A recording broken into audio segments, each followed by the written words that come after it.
Well, my leather hide is now all dried out, so I'm going to remove it from the board. And even though it's dried, it still may not be as soft as it was before we actually soaked it and stretched it. But it's real easy to fix that. You just take your hide and you start rubbing it back and forth between your hands. And especially around the edges, just rub it back and forth a little bit and it'll soften back up, especially if it's a commercial hide or a smoked brain tan hide. Now, I should also note that even if you make a garment out of pre-stretched leather, it still may stretch just a little bit, like in the knees of your pants or leggings, but I can guarantee you that it will not stretch as much as if you do not pre-stretch your leather before you make your project. Well, now that our hide has been stretched, we want to go ahead and lay out a pattern on it. But there's some things I want to show you on this deer hide. We're going to consider what we'll call the longitudinal axis of this hide. For example, you may be able to tell that this is the neck area and this is the tail. This area in here is all the thickest area of a deer hide. And so if we're going to lay out a moccasin pattern or a pattern for the upper, then we want the long axis of that pattern to be parallel with the long axis of the buckskin. So I'm going to lay this down here, and this would be the area that I want to use to cut out my moccasin upper once I lay out the pattern.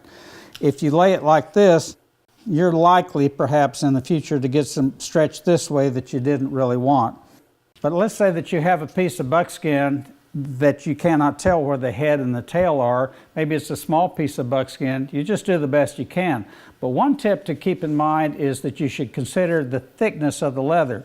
On this moccasin, the toe and the heel are going to have the most stress. So you want them to be thick if you have a choice in the piece of leather that you get.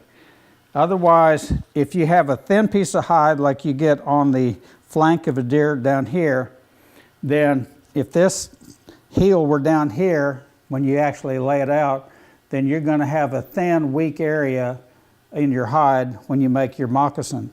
So just try to consider the thickness of the hide or piece of hide that you're using, and if possible, the longitudinal axis of the deer hide.